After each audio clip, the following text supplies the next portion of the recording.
Good morning, everyone. How are you doing?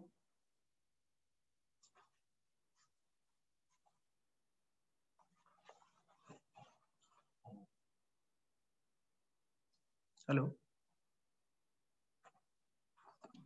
Good morning, sir. Hi. Good morning.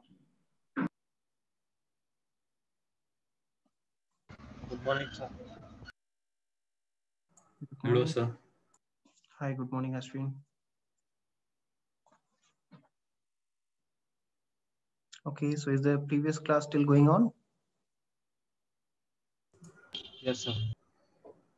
Okay. Hmm.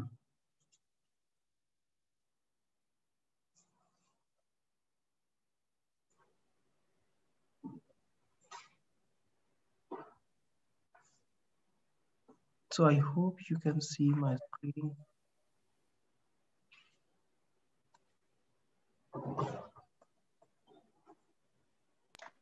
Sir, so what has been concluded? Will there be a quiz or the tutorial will be counted? Yeah. So the thing is, we are running a bit late in terms of classes. So conducting another quiz probably, and anyways, we are having mid-sem later this month, right? So instead of quiz, we will be just yeah, we will use tutorial for the evaluation Good for morning, first. sir. Hi, good morning. Right. Right, sir. So yeah, so what I will do, I will also post this in the our Google Classroom so that everyone are aware. So So, sir, our submission in tutorial classes, those marks will be increased, the percentage of marks, because we yeah, are overall we having. can, yeah, we can normalize, right? Not an issue.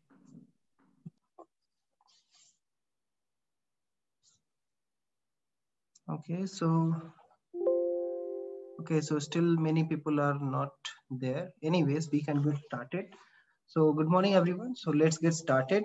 So in the previous chapter, we have discussed how we can basically conceptualize interaction design and why do we need conceptualizing the design before going for the actual development. We have discussed a number of examples. So would someone like to summarize why do we need conceptualization? Yes, would you like to try?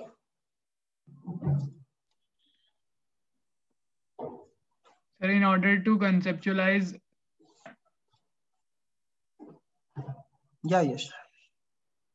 so we will get a basic idea. Very nice. Anyone else want to add something? Why do we need conceptualization? To check our assumptions and claims. Mm-hmm. Yeah, so we discussed assumption and claim because when you are conceptualizing, so often you need to have some assumption and you need to solve, you need to make some claim. And why do you need to make assumption? And why do you need to make some claim? Anyone want to comment on that? Sir, because many times we make false assumptions. So to check that. Would you like to elaborate or someone want to add?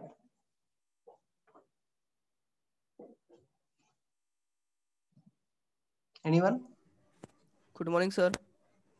Yeah, please answer what I have asked. Sir, we cannot check everything, so we need to have assumptions. Yeah, exactly. So because often even the understanding the requirement of the people, right? It is not feasible for you or especially for the designer to go every time and ask every single question to the user, right? It is not possible, firstly. And secondly, even though it is possible, it incurs money, right? So it's not like you are going to ask every single thing with the user. Sometimes you have to understand the requirement based on whatever the thing you already have. And many times people make assumption in order to probably come up with some exciting solution, or you can say exciting feature. So that's why people, and especially the designer, make some assumption uh, about solving something. And why do we make some claim? Anyone? Based on the past experiences. No, no. Why do you want to make some claim as part of your solution? To generate a hype. Yeah, very nice. What else?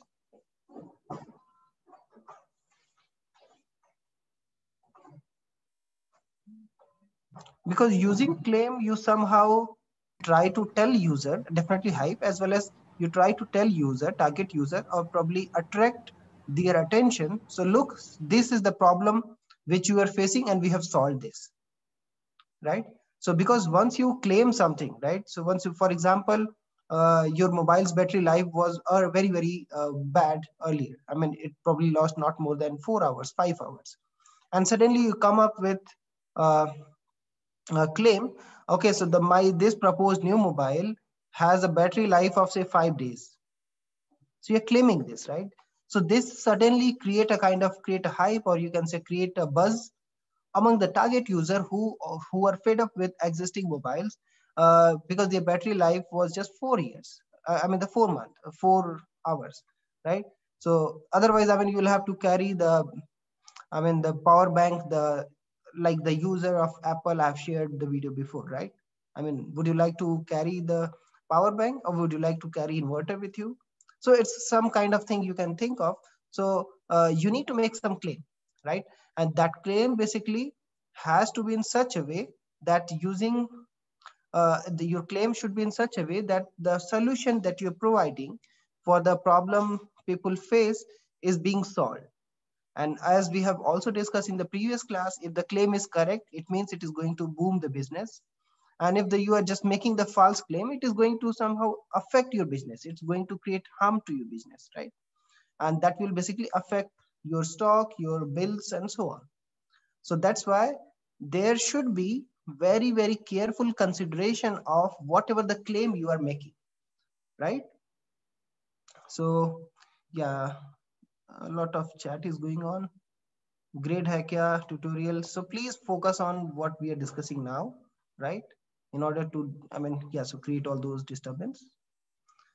Yeah, so so please focus on the class if you want to attend to. If not, you may leave.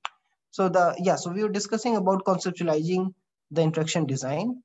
So let me probably ask some questions. I believe they really have some questions. Yeah. Ayush, would you like to answer?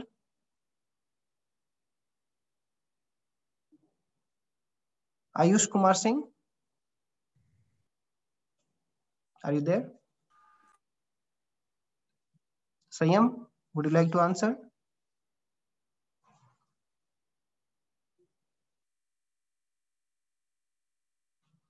There is a lot of audio disturbance. I don't think so. Is anyone else facing audio disturbance? No, No, sir. sir. No, sir. Okay, so Ayush, we are fine hearing your audio disturbance. Yeah, so I believe there is no disturbance typing, right? Anyways, yeah, so please, I mean, yeah, so when we're talking about this, talk about this, right? When we talk about mid-sem quiz, then talk about that, right? Otherwise, I mean, it create unnecessary disturbance for whole the class, which is not acceptable. Okay, anyways, so we were discussing about conceptualization. We discussed about what assumptions are, why the people need to make some assumption, and what claims are, why the people need to make some claims, right? And in overall, basically, you are conceptualizing the solution because you are providing a kind of conceptual model to solve the problem the people are facing. It means we have to think more about what problem people are facing because often the assumption is not only about like what the issue with the existing system, right? Assumption could also be you think, I mean, if I propose this new feature, this will improve the experience, right? Can anybody want to give an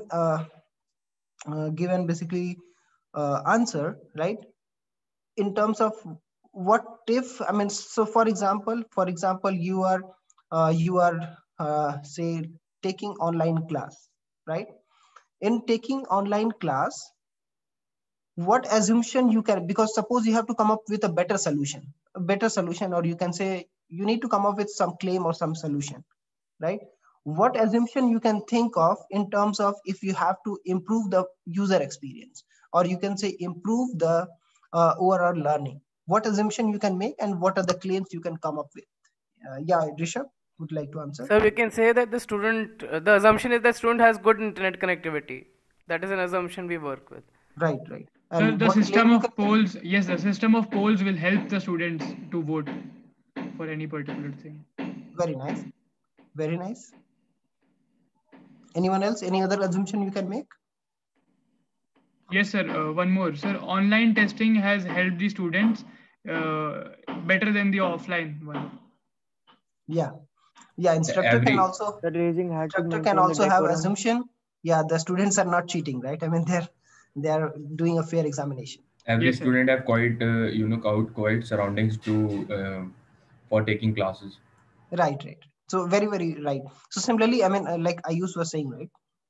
So I assume probably the instructor assume that the student don't have, you can say, the audio noise or probably some noise involved. We can also record the lecture for later purposes and view this again and again. Yeah. Again, so Raising I mean, teacher can also maintain the decorum of the class. right. Okay, so yeah, so all these about assumption, because and how these assumption help you to move further. Anybody? So it helps us in finding answers to the problems that we have, and then we can build up on our claims. Very nice. We can judge if these assumptions are working in a practical manner or not, or they are just mere assumptions. Yeah, very nice. So if you think about it, all the solution that you're thinking, all the betterment of the system that you want to propose is going to help in positive way only if your assumption is right. If the assumption that you made is wrong and you come up with a kind of solution for whatever the wrong assumption you have, it is going to deteriorate the system. It is going to probably create it's basically create an issue for the system, right? So that is the reason. I mean, you always has to cross verify whatever the assumption you have and how you can basically get those assumption verified, involving user, involving probably expert. And that is why, if you recall in the previous lectures we have discussed, this process is iterative, right? It's not like, I mean, you come up with some assumption and just build it. So it's kind of often you have to come up with a solution. You need to involve the user. You need to basically show some kind of conceptual model, build some kind of prototype, get it verified, whatever the claims you have, if it is going to right direction. Because you may have assumption like while withdrawing the probably the money, the person will always say carry something, carry mobile phone, for example. So if you recall, these days some of the bank, what they have done, if you want to withdraw money, I mean, I guess the amount is above 10,000. If you want to withdraw a money more than 10,000, then an OTP will come to your mobile, and you'll have to enter that OTP. So is this assumption correct? Like everyone will carry their mobile phone while withdrawing the money? Maybe No, not all. No, not necessary. Yeah, But- so not necessarily, right? But it can also save the theft and all. Privacy will improve. Privacy will So we increase. have to apply a thumbprint and other thing. That's like also. Yeah, so you need to basically think of what if the person is, I understand, I mean, there is safety issue. There is a safety issue, and there is probably a lot of mishappenings happening. That's why probably the banks probably thought about, okay, so why not, I mean, come up with an OTP based system, so that if the person is not if the person want to withdraw money more than 10,000, they need to enter OTP. But as you said, I mean, even though the person, firstly, I mean, it is not necessary that everyone carries mobile phone. Secondly, what if a illiterate person is there, right? And is it like, I mean, the illiterate person cannot carry or withdraw more than 10,000? Or do they don't have money more than 10,000 in their account? They have. Right? So similarly, thirdly, I mean, what if they are in urgent need I mean, probably some mishap, some accident or something has happened. He's very worried. He's really wanted to get money, right? And SMS is not coming. I mean, the OTP is not coming. Have you? I hope you have also realized many times the OTP don't come, and especially at the locations where you have probably a lot of, you can say, jammer or something is there, or probably some network connectivity issue, or probably a lot of things are there, right? So what if the SMS is not coming? And often these probably ATMs are probably in the often it is in a kind of small rooms, and probably it is very crowded. It could be, I mean, a lot of reasons could be there where often there is not good internet connectivity, or probably the mobile connectivity. So that can also create an issue, right? So that's why the assumption is, while building this, the assumption was, okay, so we assume that withdrawing money 10,000 is an issue, safety issue. And so they claim that by coming up with the OTP based withdrawal of more than 10,000, they solve the issue. This is the claim they have made. But there is a kind of you can say, I mean, there is a kind of mismatch of the way people behave, or probably the requirement of the people. So what you have to do, probably you need to come up with a, again, more iterative solution to this. And what could be iterative solution? Anybody want to, suppose now this system is there, and if you have to improve this solution, if you have to probably provide a better solution, what are the solution you can think of? Anyone? Sir, asking about the opinion whether you want this service or not, this OTP. Okay. Sir, I think there should be both the options. So first one is OTP and second one is thumbprint. Okay. Whatever is suitable for the user. So we also provide a eye scanner that we have to scan like the face lock. Very nice. They can allow user to enter, the last 4 digits of Aadhaar card. From then, after which so they can again, get more than 10,000. Yeah. So your assumption is that Aadhaar card is linked with the you can say the bank account. I mean, that is nothing wrong. So you can say, at least these days, I mean, this is very correct assumption, right? So what if the person is, because Aadhaar card last 4 digits again is kind of identity, right? Not everyone knows it.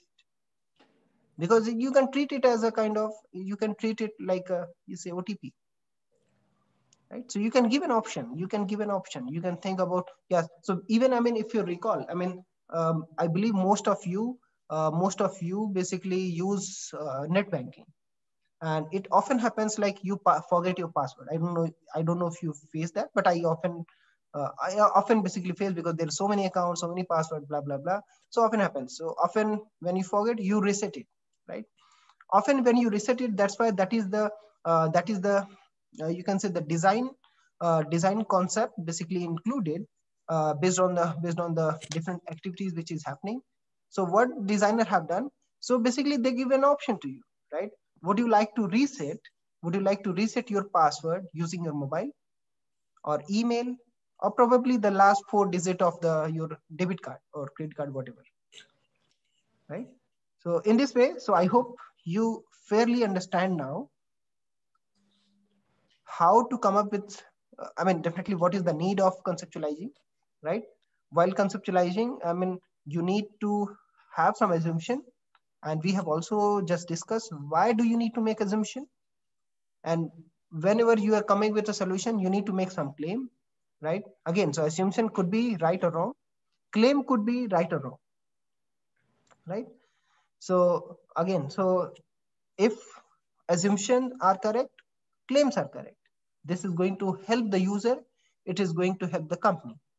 If either the assumption or the claim is wrong, it is going to create an issue, right? And that is, in a way, I mean, that is going to destroy the product or destroy the company and create a kind of issue for users as well. Is it clear to everyone? Okay. So Tanish, you want to say something? Tanish?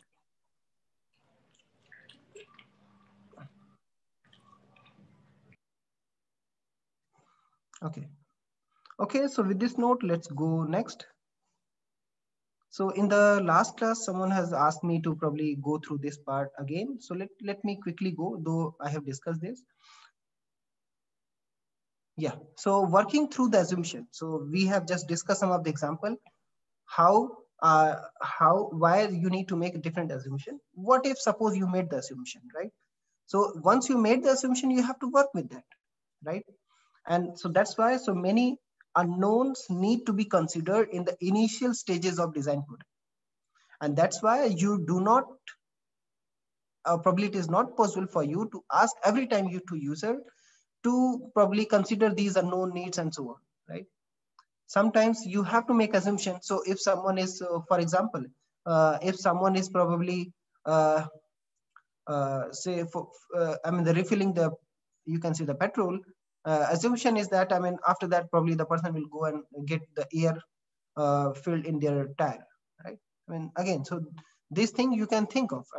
So often, sometimes such requirement can come up with asking user, and many times, some requirement you need to make assumption, like, for example, often basically you provide some solution based on the some requirement. For example, if you have seen in the recommendation system on the e-commerce website, so often suppose you bought say so for example, an iron, right? You just bought an iron. So what are the other recommendation you will get it? Anyone? Iron table. Iron table, right? So that is very, very intuitive. So again, so it may or may not be like explicitly asked by the user, but you can make an assumption, and often this assumption is right.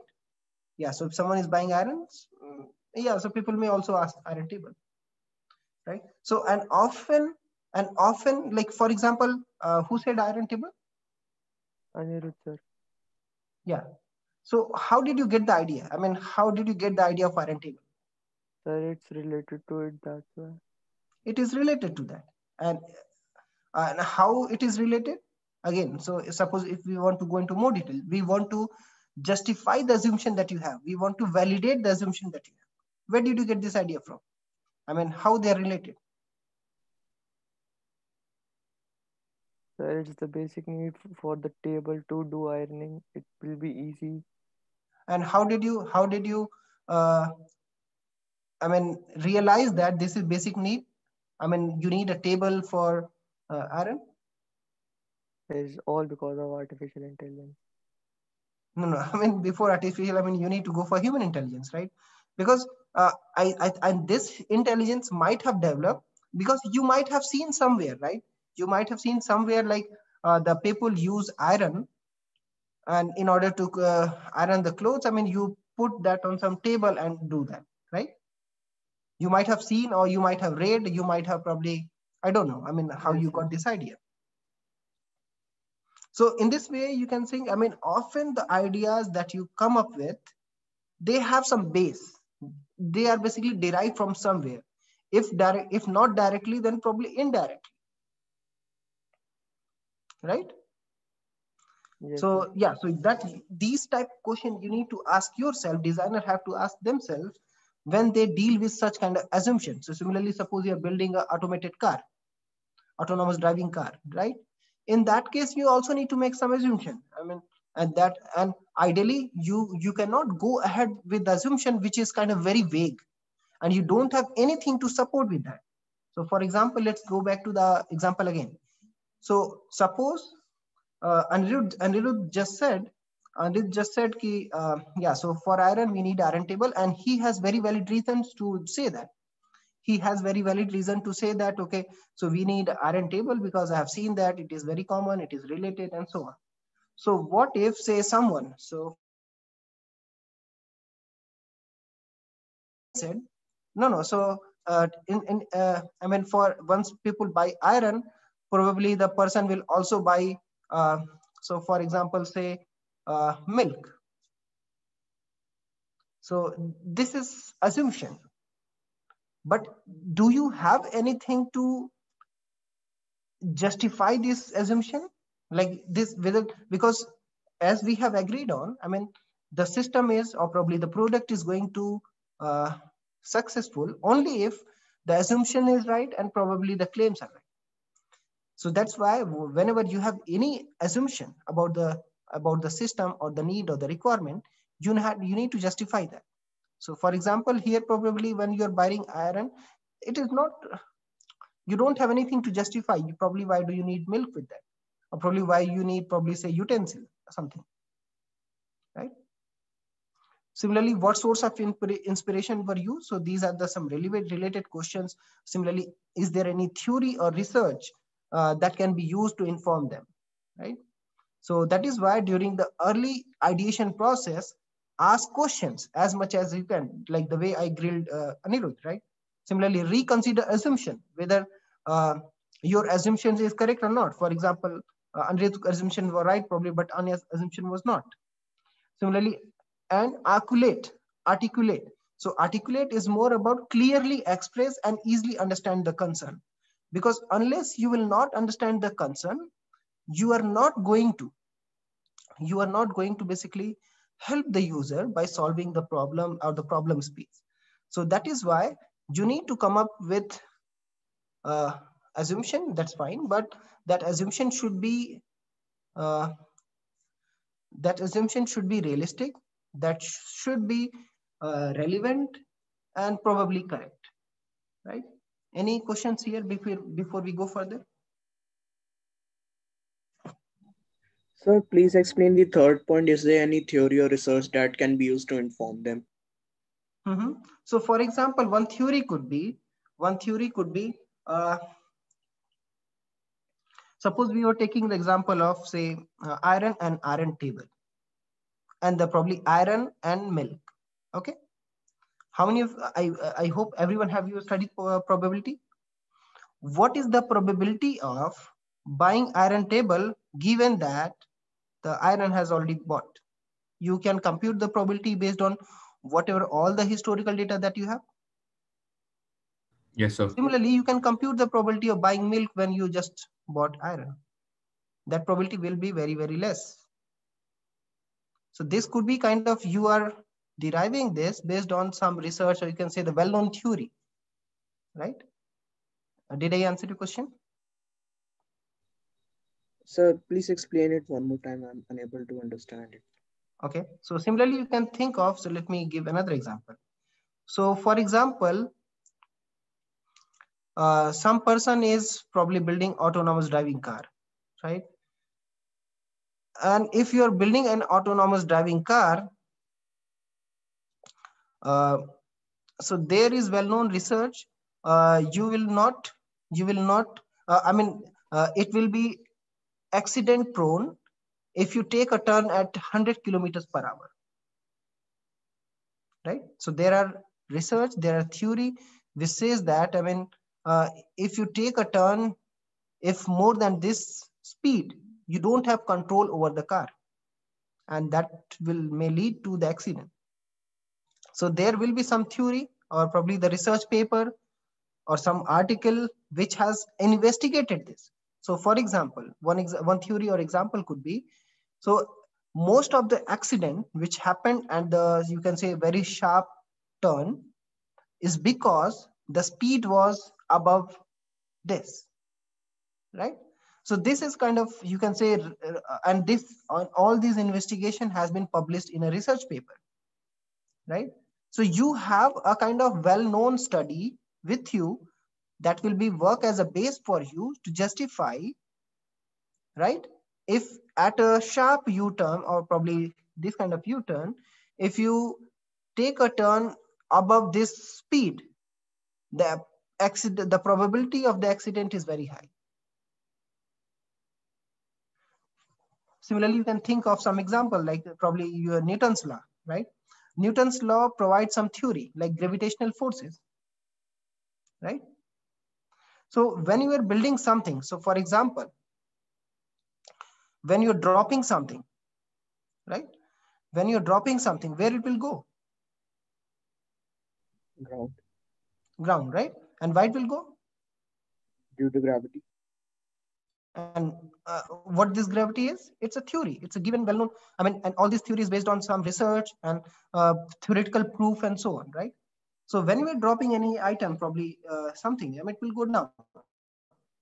And that is the, so it means, so for example, you're building something, for example, throwing mobile, dropping mobile will come down. And that is, it is based on the theory. So this was, suppose, your assumption, right? So using your this theory, gravitational force theory, your assumption is verified, right? If you drop a mobile, that will come down. Probably other person may have assumption, I drop mobile, it will go up. But there is no theory to support that. Theory says that it will come down. And in this way, you can validate your assumption, whether your assumptions, whether the mobile phone will drop or probably go up in the sky based on the theory. Did I answer the question now? Yes, sir. Thank you very much. Yeah, nice. Okay, so so it means when you are coming with assumption, or probably when and using assumption, you can probably try to solve some questions, probably the problem which user is facing. You need to come up with some solution, and often coming with solution require critical thinking about it. And if you see, I mean, all this which you are doing to validate the assumption is you're doing nothing but a critical thinking about the problem and probably trying to solve it and so on, right? So with this note, let me show a video. Question. Yeah, I'm sorry, maybe you already answered this, but why exactly are we here? Sean? We're here because you're looking for the best of the best of the best. Let's get going.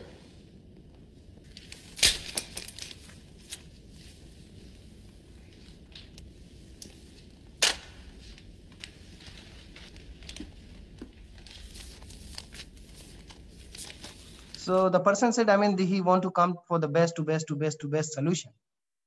And before coming to the best solution, I mean, you just see, I mean, they don't have solution to the very simple problem, right? They want to write something.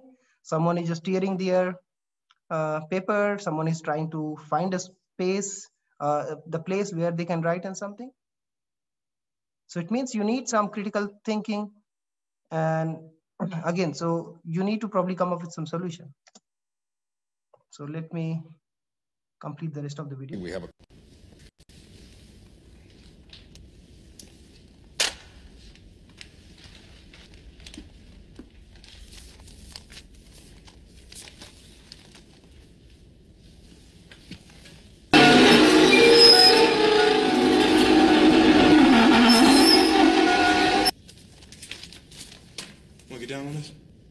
Easy, right? I mean, often when you have to come up with a solution, what do you think? I mean, how the solution should look like, and how your solution should be? Anyone?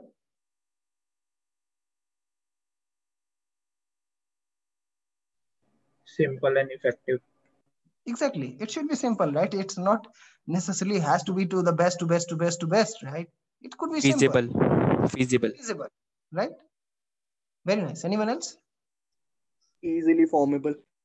Sir, it should be. It should have least number of trade-offs. So did you like the solution?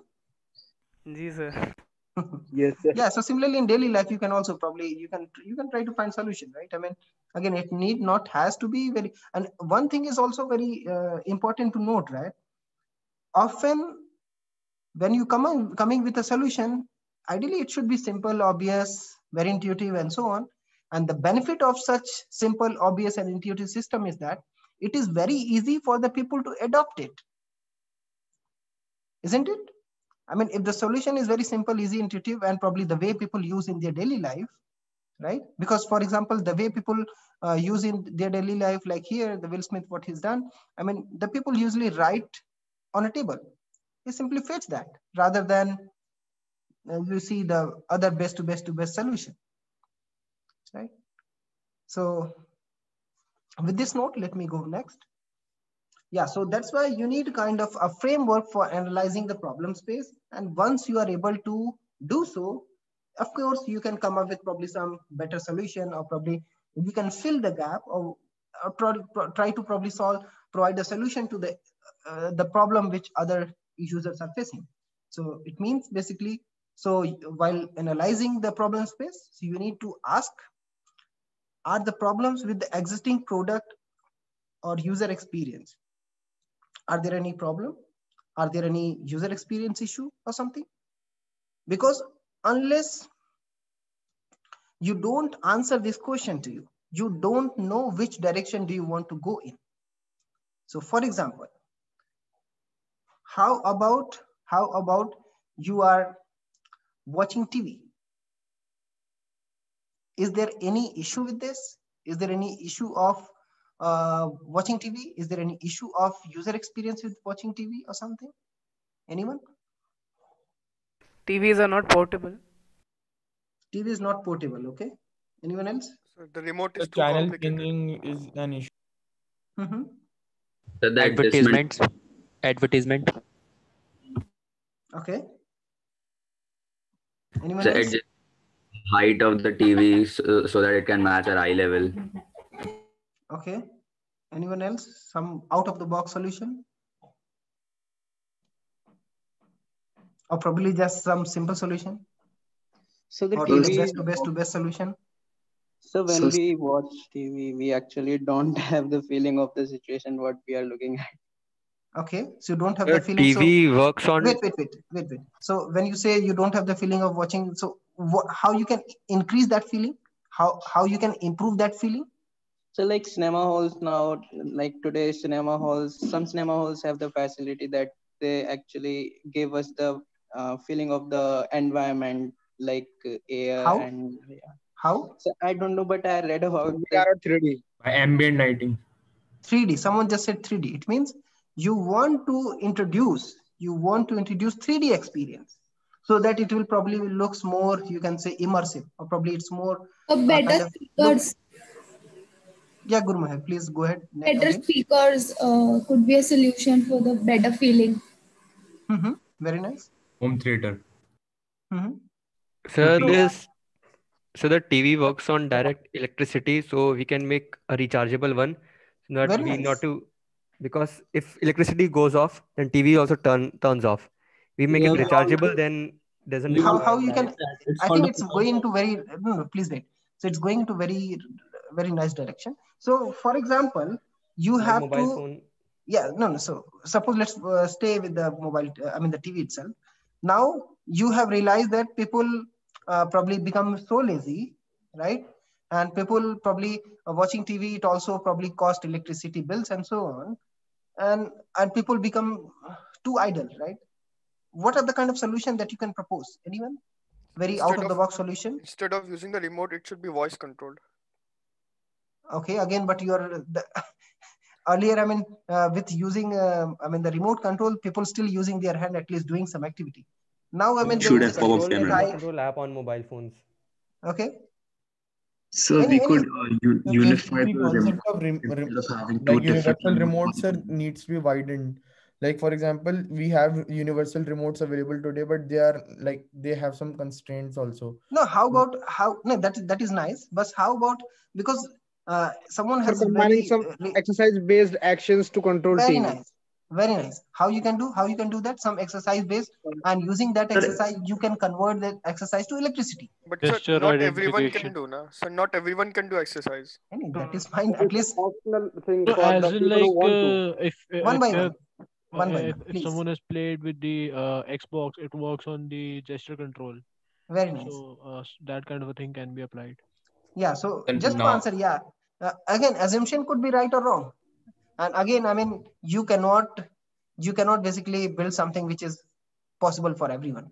Again, I mean, if you have assumption like, okay, so this is something this kind of TV I'm going to build, say Zim environment, right? So in this case, the people can also fun and probably do all the exercise. Sir. Right. But all the products have limitations. Mm-hmm. Right. So, not everyone can use it. So it's simple. Yeah, Bhagesh, please go ahead. Bhagesh. So there's a problem of glare on TV. So now people are introducing, non-reflective glasses that are built on the TV, or some coating of silicon so that it absorbs the light and does not, produce glare, because that is a problem that is faced in the smartphones also. So they're trying to introduce it first with the TV, because TV is in general in a shaded room. So during the day, if you are opening the curtains, you generally facing glare. And even with tube lights and stuff also, it always gives some sort of a glare that spoils the experience. But that's a little old concept only right now. The anti-glare screens have been there for a while now. But they are There not must be a nowadays true TVs tone. are There must be a UV true lens tone certified. or Has been automatic brightness introduced in the control market. according to your room lighting or something. Yes. Yeah, so you need to change your room's lighting according to your TV. Instead, you should change your TV according to your room lighting. That's what I said. Ki automatic lighting control in TV. True tone is But on. that technology There is are expensive, many no? features in the Yeah, TV so that I mean, wait. So again, yeah, so I think this is very, very interesting and very, very, very funful discussion. So probably you can think more about it. So we can probably Yes, go sir. next. One last point I would like to Yeah, add yes. that TVs cannot be portable because TVs are watched from a distance. Because of their size, we have to watch it from a distance. So we cannot make it portable. Won't be of any benefit. But sir, nowadays You have a TV in your phone now. Why do you need it to be a portable one? Because we need a wider screen, right? Because some things have to be looked by a wider screen. Not everything can be looked by a phone. So you can go to the concept of foldable phones or Yes, rollable sir. phones introduced by LG. Yes, Very sir. So nice. foldable screen can be portable thing. Like we can Sir, fold what- the TVs in a block of. but they can't replace a traditional television, right? Right. Television is Because 16 inches. on phone, it is a stress on the eyes when I you would see the phone. I would like to add something that in the future maybe there are some foldable TV tech like it can be folded like into the charts and can be uh, carried anywhere. Yeah, Yeah, but very nice. if foldable It is a phones are different thing. possible, You cannot add everything to TV. Like you cannot just use it as a treadmill. So every product is different for its own purpose. it's it's a spectrum of use. It's very And sir, Very nice. one more thing I would like to add, like sir, as Bhagesh said, that is seriously a problem. That reflection, that glare, what he said. So sir, projector which projects on a screen, that is indirect reflection. That is much more safe than the television. But you have you need a special lighting system in the room for the projector to be working. required experience that you want. In a room, projector That can are also all are not feasible because television basically no, are automatic. feasibility could For be for projector you need. Wait. So I hope, we can see some presentation by some group on this, and we can probably discuss in more details. And yeah, so very, very nice discussion. Probably just to end this, I can give some this fund to others as well. So anyone who want to comment? Aftab, would you like to add something?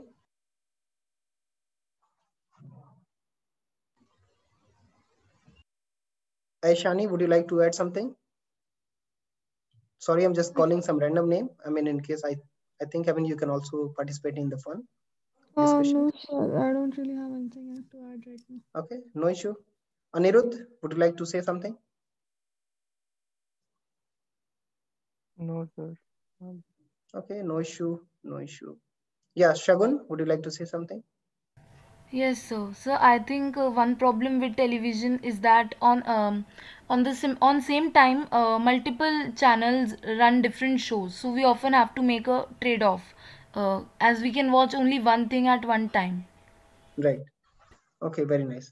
So it seems that suddenly I kept asking questions. Few people have left. So they thought, this is their numbers. Anyways, yeah, that's fine. No, sir. Okay, Basically, so I don't watch television a lot, so that's why. Yeah, no issue. Okay, so probably last Shivanshu, would you like to add something? Yes, sir. So if someone falls asleep while watching TV, it automatically turn off.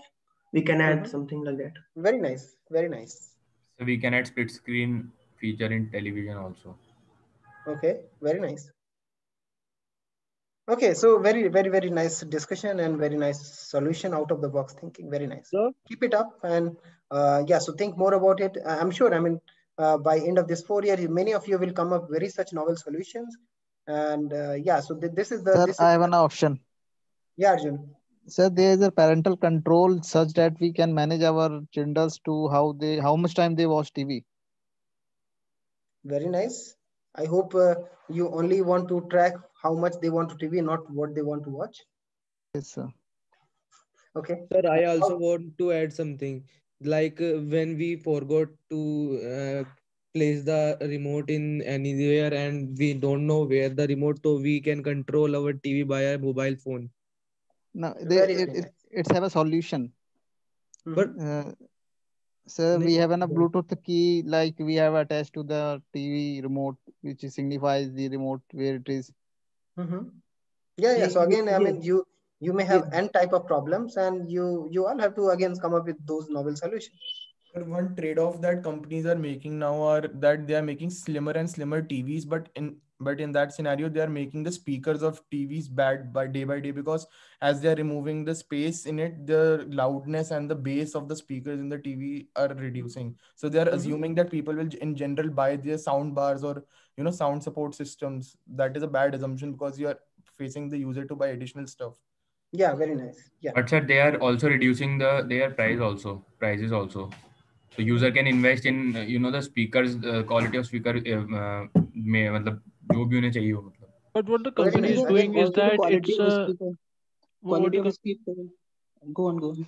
Yeah, I was saying what the companies are doing is actually their marketing strategy. It's not really an assumption because they would assume that if they're buying our TV, they would buy our speakers along with it. So that's a strategy to get the company more profits. It's not really an assumption about the customers. No, I mean, you can also think in that way. I mean, again, there is not only one right solution to this or not one right answer to this. So for example, right, for some company, I mean, the graphics is very good probably, but not the sound. For some company, I mean, sound is very good, but not the graphics. So how about the person basically, I mean, decided to buy some TV which having good graphics and buy another speaker and connect with that which has good sound, right? I mean, yeah, you can probably think of many other such solutions. So yeah, with this note, probably let's go next. And yeah, so but again, it's very nice discussion. Keep it up among yourself in the group as well. And okay, and also you can discuss in the tutorial and after that. So this is exactly we're talking about activity, right? So what were the assumptions and the claim made about the watching 3D TV? Because someone has mentioned you want to improve the experience, right?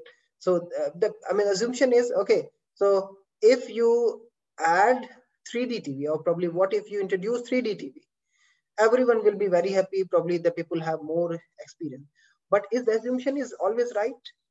And probably the claim is, and their claim is, so despite, their claim is, so the people are ready to pay probably extra money just to this additional feature, 3D TV. Are you fine with this? Are you fine with this assumption and the claims? No, sir. So not everyone needs a 3D. Like So it's because not always needed. it's an inconvenience to wear a glass, like that is an inconvenience to many people. Very nice.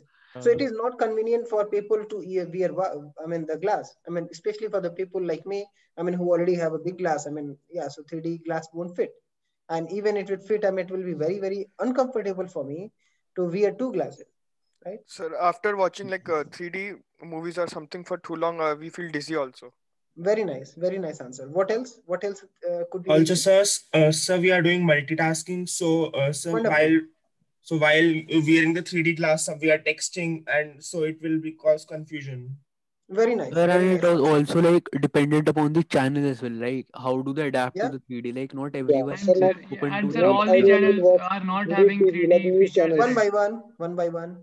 Yeah. All the channels are not having the 3D feature in it. Only very nice selected channels. Yeah, Aryan, please go ahead. Aryan. So there is an issue with who wears the glasses, that he won't be able to wear the 3D glasses. So there is a some kind of filter that can be pasted on these specs to watch 3D programs. Very nice. Yeah, so I hope you realize, there could be many issues. It could be health, it could be dizziness, it could be multitasking, it could be probably inconvenience of having glasses, and also the cost, right? All these issue and the claims are there, and that's why you need to find a trade-off and probably get whatever the assumption. And that is the reason basically the 3D based TV is kind of failed. Probably they are once in a while it is fine to watch in the cinema theater, right? But not for every day's viewing. People prefer this. So for example, many of you have seen movie Avatar, right? So I mean, yeah, it's very nice to go and watch the movie in theater and watch the 3D version of it. But would you like to watch 3D TV in your daily life every day? No, I'm not sir. sure. No, sir. What's the also problem for with watching 3D every day?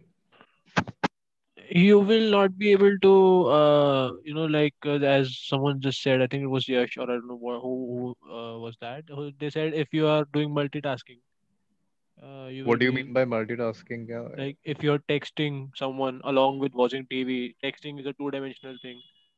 It won't So come out in probably 3D. you may have seen, I mean, the people watching TV, playing with the laptop, not playing, I mean, probably working on the laptop, also listening song, and probably also someone your friend has called, you need to reply the WhatsApp on something. I mean, Sir, yeah, a lot of things. sir, That one which is important not point. feasible, yeah, which is probably not very much feasible with the 3D glass. you can just remove the 3D glasses while you are texting because you, as such, are not looking at the TV at the No, same that is time. true, but no, probably you haven't seen the It people will who are not be user multitasking. friendly then, You'll no? feel dizzy after a while. All You will start easy, feeling right? Just watch. Regular watch. That's just an Not assumption. last. Why do you think that That stress. everyone will feel dizzy? No, then we are compromising with the user friendly aspect. It will not be that user friendly. like 3D is not really considered psychologically very good for the kids as well, because if the movie contains even a little bit of violence and a kid is watching it in 3D, it will create a very bad impact on their minds. Violence will anyways create, no? Like why 3D will So this, impact Exactly. that. It yeah, so will this just basically, stimulate the There effect is more, not a no? so this basically has recalled me one of the story one of my colleague was saying. Yeah, so they were watching basically some 3D. They were playing probably some 3D game or something. I forgot the name or something. So basically, what they have done, they were driving, right? And in the driving, in the game, you need to hit others. So while his father was driving, he said, Papa, hit that. Papa, hit that. Papa, go first. I mean, yeah. So it may have probably some negative impact, but yeah, probably on the lighter note.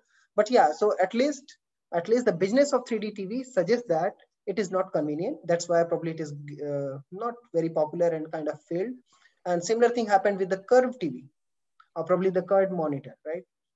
So when it is kind of proposed, the people think it will be easier for the people to follow, but it comes with the cost. I mean, because often the thing is the product get failed not because probably the proposed feature is good. I mean, there could be probably other reasons as well, because there is not only one reason or probably which is make the product success or probably failure. There could be many other aspects as well, right? So that, because overall, all these basically results in failure or the success of the product. So Like, what a company can do is they can have an option to turn off the 3D.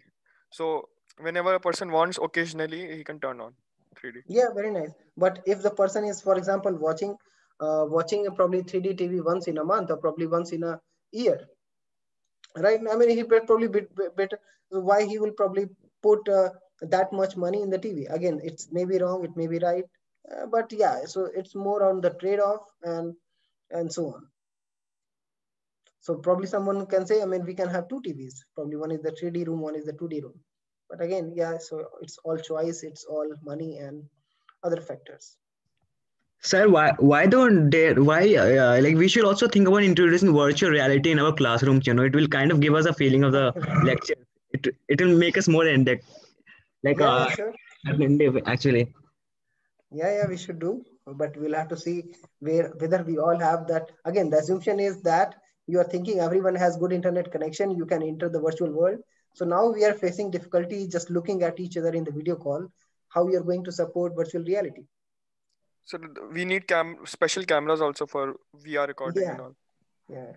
Anyways, I mean, that's a very nice suggestion. I think that may also be the way to go in the future, but probably, yeah, today is not the right time. And yeah, and I hope, I mean, probably you can come up with some solution in the next few years when we have probably better infrastructure. Yeah, just think about it. It's very nice. So like that web series Upload. Okay. It's on Prime. It shows the VR and AR thing. Okay. In 2033. Okay.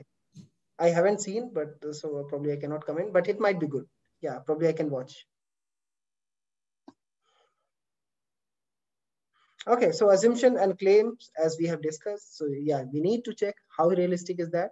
So so you also have to basically think about, like in this 3D case. So there was no existing problem to overcome. At least there is no very big problem that you're solving here, right? By proposing 3D TV. Similarly, assumption is like people would really enjoy the enhanced clarity and the core, the color details provided by 3D. I mean, it's an assumption, right? Again, this may be right or wrong. Similarly, claims like people would not mind paying a lot more for a new 3D enabled TV screen because of the new experience. So many times the assumption and the claims, you can say on the boundary. I mean, you don't know whether they are right or wrong, because sometimes it's very obvious your assumption is right. Many times it is very obvious your claims are right, but many times it's otherwise as well, right? You don't know how, because there is, you can say this is not a very wrong assumption. Actually, this might be accurate assumption. This might be probably not so wrong assumption, but often how much effect it has probably on other aspect, like on cost, or probably on other part, like on this claim, that may probably affect, right? So that's why, often when the assumption and the claims are on the borderline, probably you need to involve more people. You need to iteratively change this based on how the people react to this. So the benefit of conceptualization, basically, it's orientation, open-minded, common ground. So orientation is more about, it enables designer to basically ask specific question about how to conceptualize the model, and and so that it will be understood by the target user, right? It is help you to probably think, or probably ask more question about if your assumption is right or not. How it is going to be, whether the people like this or not. Probably knowing more about the problems. And in this way, it's about orientation. In open-minded, when you're coming with a solution, you are you don't have any boundary. You just think about any kind of solution probably that can come. So it's, or even, proposing you can say the new feature. So it's about prevent design team from becoming narrowly focused on the early on. So in the early on, you have open space. You can have basically the blue sky discussion in order to probably come up with some solution. And finally, you need to think about common ground out of all the solution that you can think of, all the features you thought about. How many of them are basically allow design team to establish a set of commonly agreed terms, or you can say which are feasible, realistic to basically come up with. So in this way, these are the major three benefits of the conceptualization. And in this way, you can think of. So from problem statement to design space. Yes, who is there? So what about common ground? So common ground is more, as you discussed here, right? There are some claims, there are some assumptions. Often you need to probably find a common ground so that, the people accept the proposed solution, right?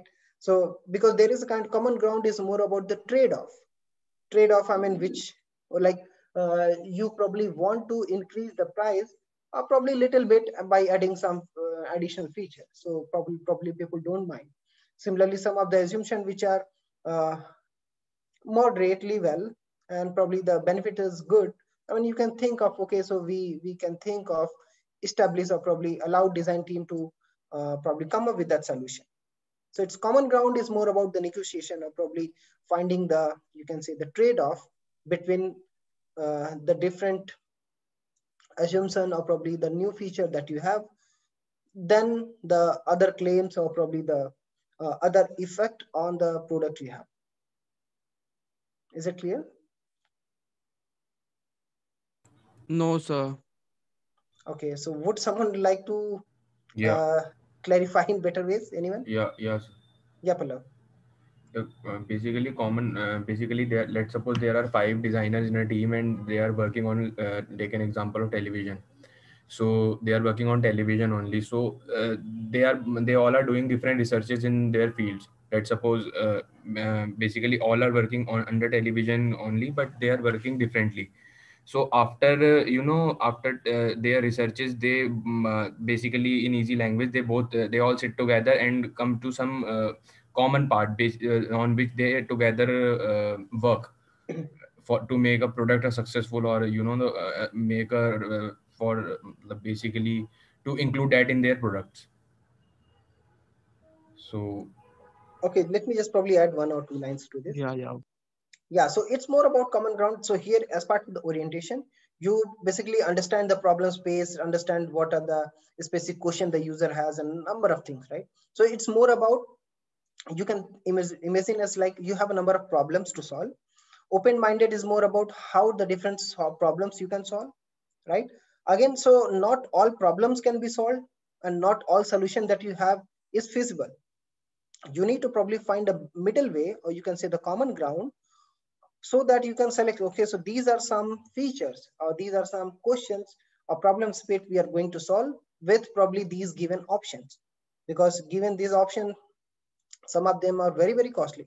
Some of them are kind of realistic and probably close to the way user solve. So you may choose probably the one which is not very costly and probably similar or probably closer the way people solve a problem, right? So it's more about finding a kind of common ground, or doing some trade-off among all the options you have. Okay, sir. Yeah, so please, yeah, so go through the book, chapter 3 that we are covering. And once you go through, I mean, you will get even very great details. And yeah, if that is still not resolved, please let us know. We can probably cover again, or probably ask the TAs as well in the tutorial session, okay? Yeah. So about from problem space to design space. So having a good understanding of the problem space can help inform the design space. So for example, what kind of interface, what kind of behavior, what are the functionality you want to provide, and so on. So that is, before deciding upon these, it is important to develop a conceptual model, how you're going, because these conceptual model is nothing but it's kind of blueprint, right? So these conceptual models are kind of blueprint which help you to take different what are the different component it has, what are the different components and how they are related to each other, what are the different ways you can basically connect the different objects it has, different features it has, different functionality it is providing, right? So conceptual model is probably more like a kind of blueprint which help you to solve the given problem, right? So for that, let me show a video. He went to the principal. So could you please get them to knock it off? No problem. I got this. Attention, please. Students, attention, please. Ladies, would you please stop putting lipstick prints on the bathroom mirrors? I repeat, ladies, would you please stop putting lipstick prints on the bathroom mirrors? Thank you. Is that good? Yeah, Jelly bean. sure. What would you guess happened? The number of daily mirror kissings doubled.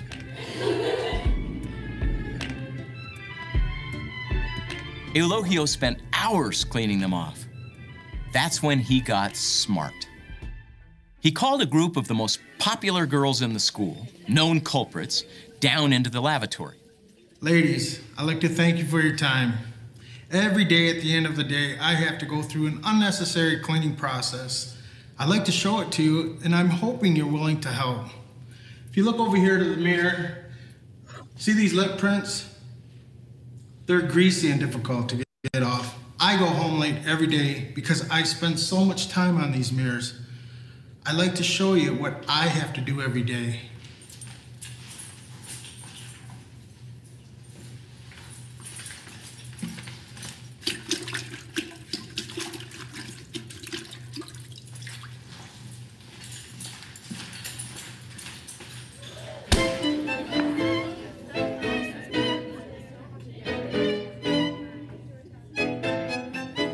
Every day I do this.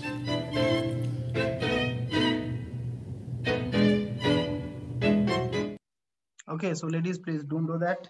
And this is how, I mean, just a funny note. I mean, this is, yeah, so many times you have to think about the different solutions. So in this way you can get it. So, okay, so thank you everyone. So I think we can stop here. And who will be presenting today? Let me know the name. Sir, group 4-1 will be presenting. Please Sir, make me co-host, Harshit Sen. The 7_1. Harshit Group Chani. 7_1. Harshit Chani, right? Right. Okay, who's the next person? Harshit, you can start sharing your screen. Sir, make Ayan Pandey the host.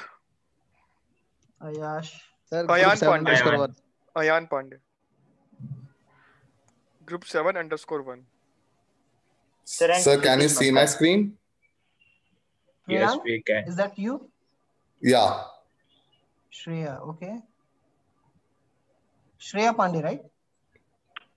Sir, Ayan Pandey. Ayan Pandey. Okay, sorry. Ayan. And AYA. who is the third person? This is Shitish Makkai, group 2_2. Sure. Okay, so please get started and please try to finish in less than 10 minutes. Thanks. So good afternoon all. Today, we are going to discuss the design aspects of Steam. So what is Steam? Steam is an online platform for gamers where you can play games, buy games, and even create games. It has a variety of games and is used by people all over the world. Another question arises is why Steam? So if a person wants to buy or play different games, he has to switch different websites, and Steam has all the games, at least most of them, and that makes it very useful. So is Steam an example of good design or bad design? Overall, Steam is an example of good design, but it does have shortcomings as well. So let's discuss a bit of both, like interaction design, user experience, accessibility and inclusiveness, user understanding, and usability. Over to you, Ayush. So what happens when a new user installs Steam? The new user is asked to log in or create an account, which is pretty normal for an app. The login window has a black background, which helps in reducing eye strain, improves visibility for users with low vision, and the white font over black background offers good contrast, which is useful for colorblind people as well. Therefore, it is an example of good design. At least the login screen is. Now, after logging in, the new user sees a couple of popular games and other options as well. The login process is quite simple, but upon entering the site homepage, no user demo is provided by Steam, which makes it a little bit confusing for the new user. A new user mostly enters the site not keeping a specific game in mind. And Steam provides a plethora of options on the site homepage itself, which can get confusing for the new user. Over to you, Harshit. Now coming on to the user interface. The blue background interface is great and looks pretty cool, but there are a few suboptimal things about the interface that are irksome, like how the product page is basically a single infinite scrolling web page, and scrolling down is not very pleasant, nor is it efficient. The top side of the page also contains less useful information about the product, and the main things such as the synopsis or the system requirements are at the bottom, which require quite a lot of scrolling down. This is an example that shows a much better interface of a product page as compared to Steam. This page classifies different tabs for different pieces of information, and with that, it makes you only see the information that you want to see, and also does not make you have to scroll down to get to it. Also notice the amazing background music it uses. The soundtrack is one of the most amazing features of this game, and showcasing it can help grab interest towards it, and you are more likely to buy it from here rather than from Steam, which, as you can see now, does not have a catchy user interface like that. So these are some aspects which I think Steam can improve upon. So over to you, Arvind. Now, let's talk about accessibility. Steam is pretty accessible to everyone worldwide, but its lack of voice search makes it hard for some users to use it efficiently. But isn't inclusive as well? Steam includes a lot of games which enables and draws many people from different diversities, which include people from different age, race, culture, etc. Plus, gaming is really addicting, right? But despite being the most popular platform to buy and play games, Steam does not do more than the bare minimum to enhance its user experience. The front page is also full of visual overload with too many options, which may confuse the user. Most of it could be reduced by making the different subcategories not be expanded by default. But it contains some good features as well. You can hide your games which you do not want your friends to know that you're playing. After all, who wants to get roasted for owning the I Love You Colonel Sanders, a finger-licking good dating simulator? Over to you, Aditya. Okay, so now we'll be talking about the usability of Steam.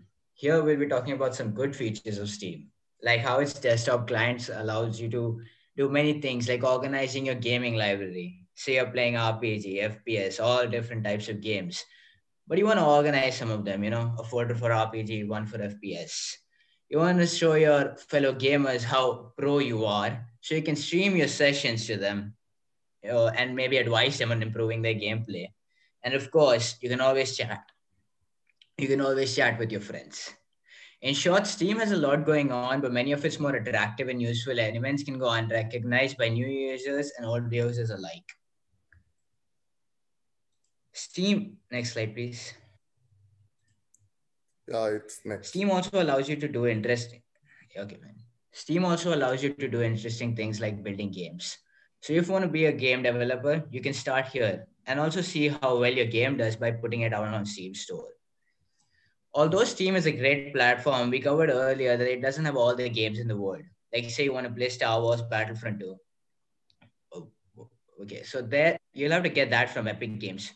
But you can put it in Steam by having a library for games that aren't from Steam. So that's an additional feature. Now, if you've been playing for a lot of years, you have got games that you don't want to play anymore and you're bored with. Now, let's say you have a friend who's new to gaming and wants to play one of those games. Well, his birthday is coming up. Guess what? Steam allows you to be a good friend and gift a game to your friend. Another problem that plagues Steam is that low quality games have overrun it as it publishes literally every game.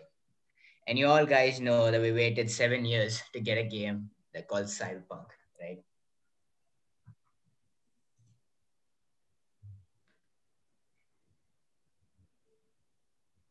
That's it from our side. Thank you for listening to us. Yeah, thank you so much. Any questions?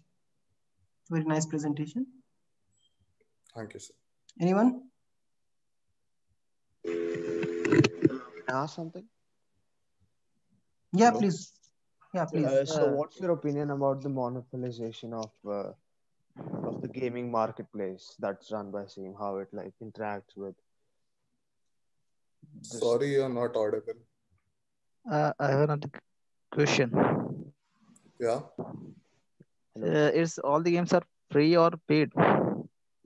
Some are free, but most of them you have to pay for it. But there are Steam sales generally a lot of the time, so you can buy them for 50% off or 25% off. Yeah. No. Okay, I will try. Hello, can I ask? Was my question not audible? Yeah.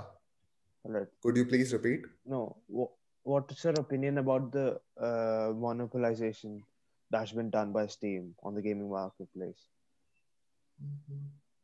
So Epic Games is offering a tough competition to Steam. So some of the market share may shift to Epic Games, and it's also offering better pay to developers as well. So maybe we will see in future there will be 2 Steams. Okay, so I think that's it for this group. So please, next group, please go ahead.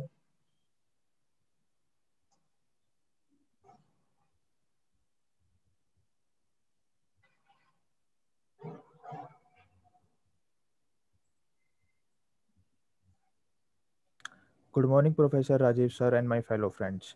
We Group 7.1 are here to present our group project, which is AR helps you to design your furniture layout. Name of our group members are Aditya Singla, Arjun Mehra, Ayan Pandey, Dheeraj, that's me, and Rohit Agarwal. I like Ayan to take over now. So there's always been a problem with buying furniture online, not knowing whether it would fit in or not. So to solve that problem, we have made Creator. It helps you design your furniture layout using augmented reality.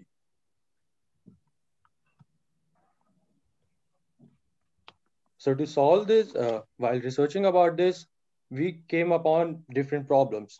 There were users buying furniture from online sites have no way of checking whether it would fit into their house or not.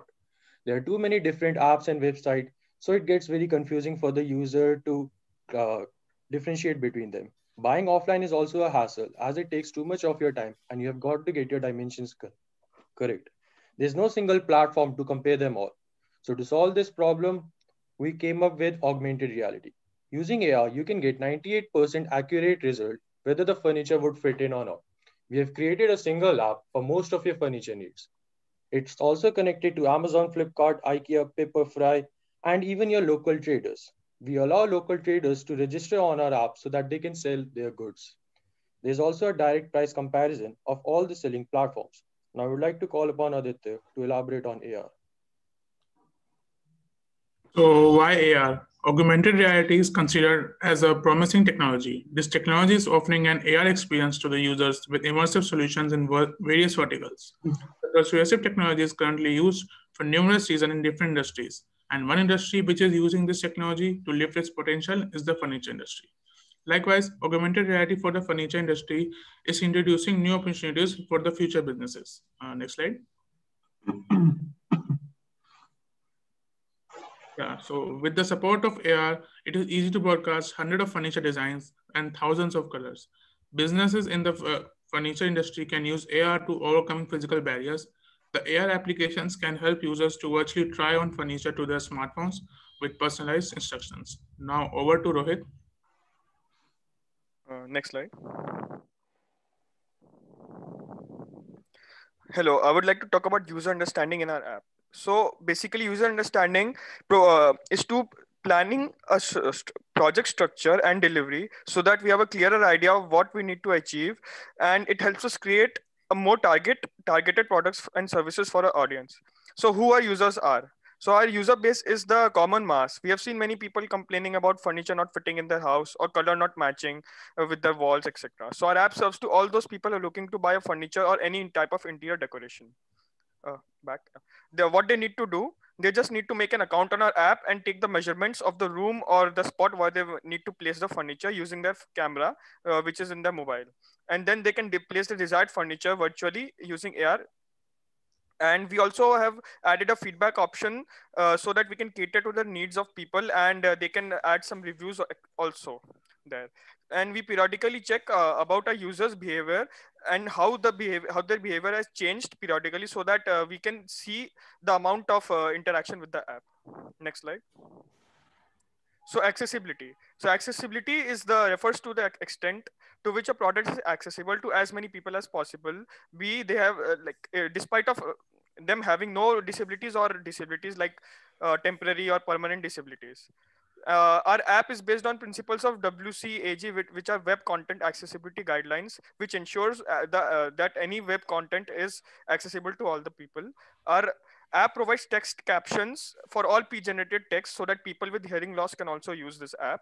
Our app also provides voice and audio description for people with vision impairment or vision loss. And our app also supports voice commands for people with limb disabilities. And our app also supports dark mode and colorblind mode for people with vision disabilities or problems. Next slide. In our app, whenever you hover the pointer over a button or click it, or try to click it, it gives a visual as well as haptic feedback so that you know that you have made a response. And visual representation of text and images has a contrast of at least 4:5:1, and scrolling can be done without touch using audio commands. Now over to Arjun. Next slide. As inclusiveness. Inclusiveness means being fair and open and equal to everyone. Its inclusiveness design is an overarching approach to users so that the users use our products and services accommodate to the widest possible number of people. Next, please. Next, please. Usability. In AR, AR furniture involves optimizing the interaction between real and virtual world. for placing good types of products at right place after doing mapping, which is quite easy and efficient to use. It also provides safety to users for their privacy details. Its awesome features are easy to learn and easy to remember how to use. Its good interface provides the users a joyful experience. Now I'll take over to Dheeraj. Next slide.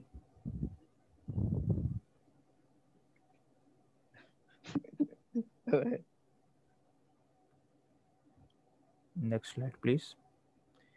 User experience and user interface. So our app is designed according to user needs, as most people like to try product first before buying. So we develop an AR testing feature where user can try how it will look like in real world space and background. Dark mode is also available for the user.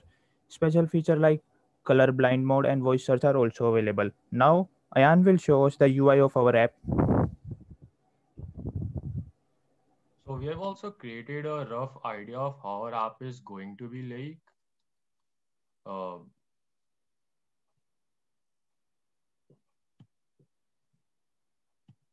So in the first screen, the user has three options. He can already sign in using Google, or skip sign in, so that he can he or she can window shop through the website. So this is how the general feel of our app is going to be like. There's going to be a banner for all the discounts available on different platforms, so the user never misses out on those. There's also the categories option for different types of furniture, and there's also the trending furniture that's going on in our website. Suppose you want to buy a table. So let's say you go to the site. There's also an option to rate the product. By clicking this, you can go to the website and buy that. And also there's a camera option so that you can get a general view of how your furniture is going to look like in a real world scenario. So that's basically it. Thank you for your patience. If you have any questions, we are up for it. So very nice. And I really want you to probably think more about, so please stop sharing your screen. I want to share something. Sir, I have a question regarding this. Yeah, so you can keep asking. So please stop sharing your screen. Yeah. Yeah, so please ask question meanwhile. Yeah, so I had two questions. First of all, like as you introduced the solution for this, augmented reality furniture app, I had one concern that not everybody have the hardware available for Exactly. good AR experience. So yeah, that is one of the major sensor is not available with every smartphone. So yeah. That was my first question. And the second question, as you are using AR technology, you are basically using the camera of the smartphone, right? So you are basically collecting the data of the visual data from the camera.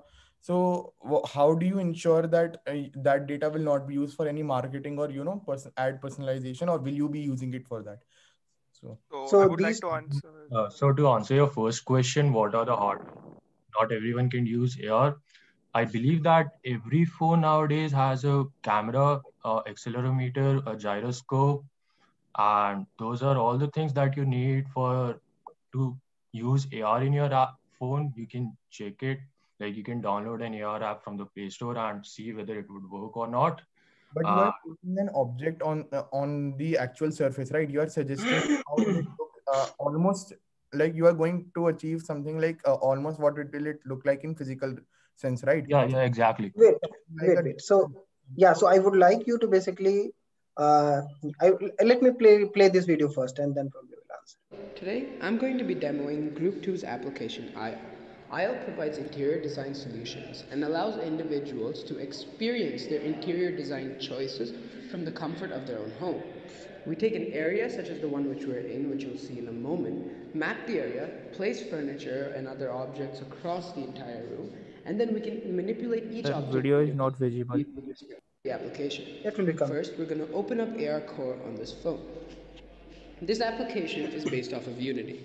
Now that we're on the application, we're going to start mapping the area around us. As you can see, the mapping is currently taking place in this area. We walk around a little bit, we continuously map the area, and then, now when we have a sufficient area mapped out, what we do is we select the sofa and we place the sofa. Currently, the sofa is black. It's been placed in a random location. Let's select the pot and place the pot over here. Now what we're going to do is we're going to select the sofa again. On doing so, a slider opens up. This slider has two options, the white and the black. And this slider allows us to both, since the object is selected, we can now move around the sofa with respect to where it is in the mapped area. Now let's move around to the front of the object. As we move around to the front of the object, we can now actually decide the color of the object. Here we have two options, the white and the black. Let's click on the white for a second. On clicking on the white option, the color of the sofa changes to white.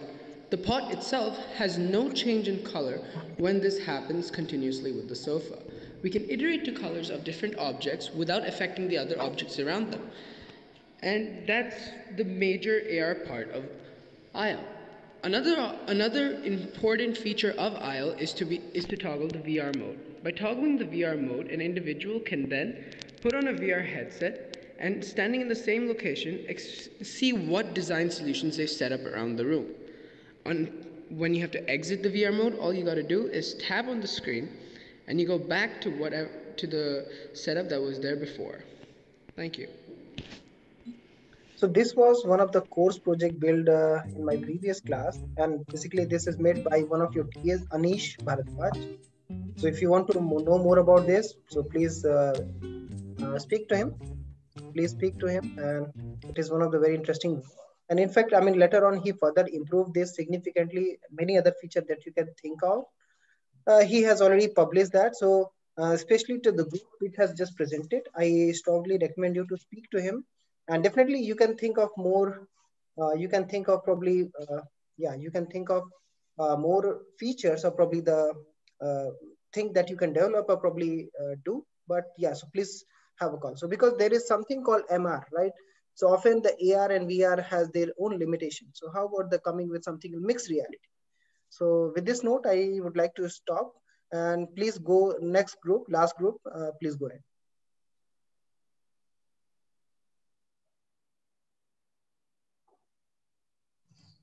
Sir, is the screen visible? Yes, please go ahead.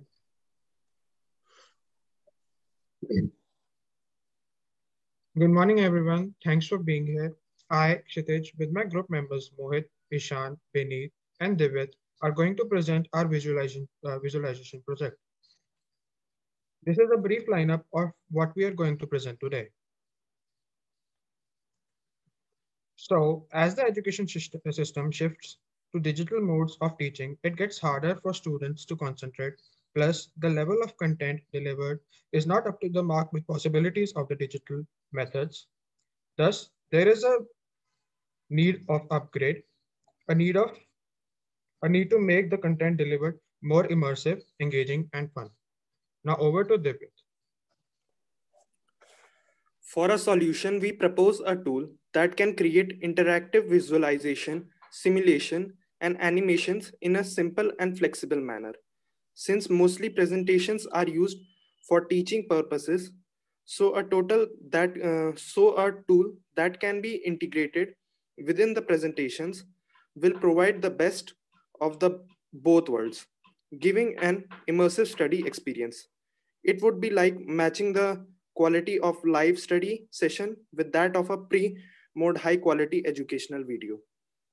Next slide, please. As said by Alan Keller, it has been said that 80% of what people learn is visual. Now over to Mohit. Here's an example of what our tool is intended to create.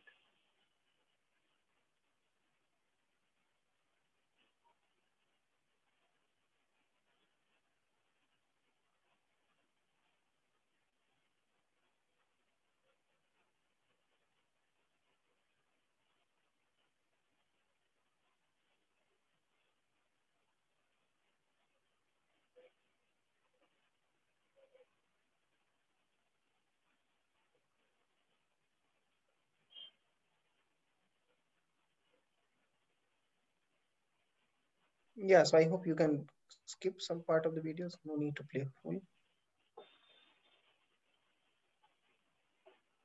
Yes, sir. So moving on to the plan, one strategy we could stick to while creating the application would be the double diamond, where we discover all the needs of the users and define them, and then design on various prototypes before delivering it. Moving on to the design aspect. Next slide, please. So, to ensure that all teachers, students, and other people coming from various diverse backgrounds can make use of the tool, simplicity and flexibility will be its core foundation, supported with attributes like presets, customizations, and animation. Moving on to a prototype. Here's a basic prototype of how we will be able to set up the system. With just 2 clicks, we can select visualization and choose between all of these options. A deeper understanding is yet to be created. Moving on to user understanding. Over to Ishan.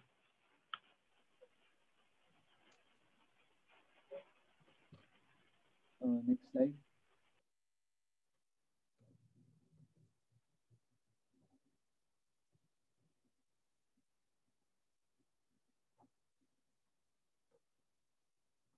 Yeah, please go ahead and you are mute if you are speaking something.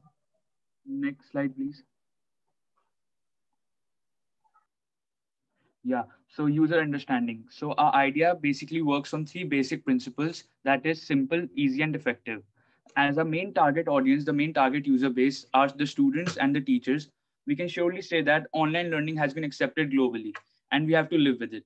And to make sure that there is no further headache for the teachers to learn a new platform, we have incorporated the new tools in the existing platform. The user would also get a quick tutorial on how to use the new tools, like a quick 5 minutes or 5 steps tutorial on how to use our tool. Now, easy learning with minimal efforts to get ultimate features is the basic fundamental of our idea. Next slide, please. Accessibility and inclusiveness. As we have learned in IHCI till now, that accessibility refers to the extent to which an interactive product is accessible by as many people as possible. So in our idea, there is no need of a new hardware tool or a costly, expensive software. Our idea is accessible to all the students having the basic necessities of online education, that is a laptop or a smartphone or a tablet. Our idea is just another option added for the teachers to insert and the students to view, making it an inclusive design.